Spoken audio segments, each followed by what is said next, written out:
الآن يوجد كتب فيها صلوات على النبي صلى الله عليه وسلم مخترعة كثيرة جدا، ويعظمون من شأنها ويفخمون من أمرها وهي مخترعة.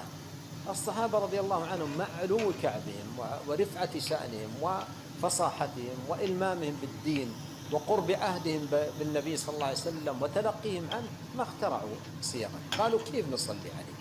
ثم لما علمهم كيف يصلون عليه ماذا صنعوا؟ أخذوا هذا وعملوا به. قالوا كيف نصلي عليه؟